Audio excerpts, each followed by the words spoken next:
বর্ষা এসে গেছে। আর এই বর্ষায় আমরা যারা পাহাড় পছন্দ করি তাদের মধ্যে একটা নতুন প্রেমের উদয় হয়। আর তা হচ্ছে ঝর্ণার জন্য।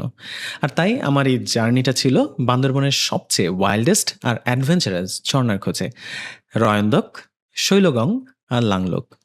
চকরিয়া থেকে চাঁদের গাড়িতে করে আলীকদম, সেখানে সকালের নাস্তা শেষ করে ডিম পাহাড়ের অসাধারণ ভিউ দেখতে দেখতে আমরা পৌঁছে যাই আমরা এখন আছি থানচি থানার সামনে, যেখানে একটু ভেরিফিকেশন প্রয়োজন হয়। সো আমরা সবাই এসে এখানে ভেরিফাইড করে গেছি, আমাদের আইডি জমা দিয়েছি। থানচি থানার সামনের এই ভিউটা, লাইক এই ভিউটা দেখা যায় থানচি থানা থেকে। It's fantastic and fabulous. সব কিছু শেষ করে আমরা বোটে রওনা দিই বাঘের মুখের উদ্দেশ্যে। বাঘের মুখ পৌঁছে সেখান থেকে হাঁটা শুরু করি সাউদাং পাড়ার উদ্দেশ্যে। রাতের দিকে আমরা সাউদাং পাড়া। শাকিল ভাই ট্রেকিং করে গাঁও থেকে ধোঁয়া বের হইতেছে। কি পরের দিন দলের কিছু মানুষ যায় রয়ন্দক ঝর্ণা দেখতে। বৃষ্টি কম হওয়ায় ঝর্ণায় পানি না থাকায় আমি রয়ন্দক যাইনি। আমি আর আমার কিছু বন্ধু মিলে চলে যাই জুম চাষ আর জুম ঘর দেখতে। বিশ্বাস করেন, পাহাড়ি জীবনের ওই শান্ত পরিবেশটা নিজেই একটা আলাদা অভিজ্ঞতা ছিল।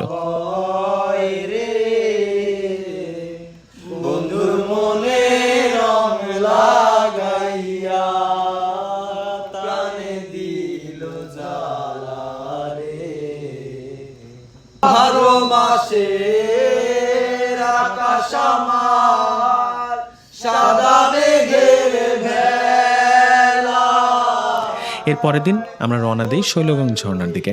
সাউদাং পাড়া থেকে শৈলগং যেতে প্রায় 2 থেকে 2.5 ঘন্টা সময় লাগে, কিন্তু ঝর্ণার কাছে গিয়ে আসল চ্যালেঞ্জ শুরু হয়। কারণ নিচে যে নামার রাস্তা তা অনেক বেশি খাড়া, পিচ্ছিল আর রশি ধরে ধরে নামতে হয়। কিন্তু নিচে নামার পর যে দৃশ্যটা পাওয়া যায় তা বর্ষার পানিতে জীবন্ত হয়ে ওঠা এক বিশাল ওয়াইল্ড ঝর্ণা। আমরা ছবি তুলি, ড্রোন শট নেই, আর কিছুক্ষণ জায়গাটাকে একটু অনুভব করি। সেখান থেকে আবার সাউদাং পাড়ায় ফিরে এসে ব্যাগ নিয়ে চলে আসি আমরা বাঘের মুখ।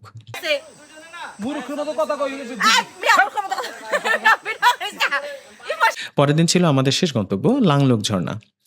লাংলোকের বেস থেকে ঝর্ণা পর্যন্ত পৌঁছাতে প্রায় 2 ঘন্টা থেকে 2.5 ঘন্টার মতো সময় লাগে, এবং বর্ষাকালে এই ঝর্ণার আসল শক্তি দেখা যায়। রাস্তাটা রাফ, কিন্তু অসম্ভব না। লাংলোক দেখে আমরা আবার বোটে থানচি ফিরে আসি। থানচি থেকে চাঁদের গাড়িতে করে আলীকদম, রাতের খাবার শেষ করে রাতের বাসে ঢাকার উদ্দেশ্যে রওনা হই। আপনি চাইলে এই পুরো ট্রিপটা সোলো করতে পারেন। সোলো করতে হলে আপনাকে এখন ডিরেক্ট বাসে আলীকদম চলে যাবেন। আলীকদম থেকে একটা শেয়ার্ড চাঁদের গাড়িতে করে চলে যাবেন তিন্দু। রাস্তা ভালো, তিন্দু থেকে লাংলোক খুবই কাছে, ইভেন বাঘের মুখও খুবই কাছে। সো ওখান তিন্দু থেকে একটা গাইড নিয়ে লাংলোক আর বাঘের মুখ দিয়ে তার পরের দিন আপনি পাড়ায় চলে গিয়ে বাকি দুটো ঝর্ণা দেখে আসতে পারেন। খরচ হবে বাস ভাড়া, শেয়ার্ড চাঁদের গাড়ির ভাড়া, আর পাড়ায় থাকতে গেলে প্রতিবেলা খাওয়া সহ 200 থেকে 300 টাকা।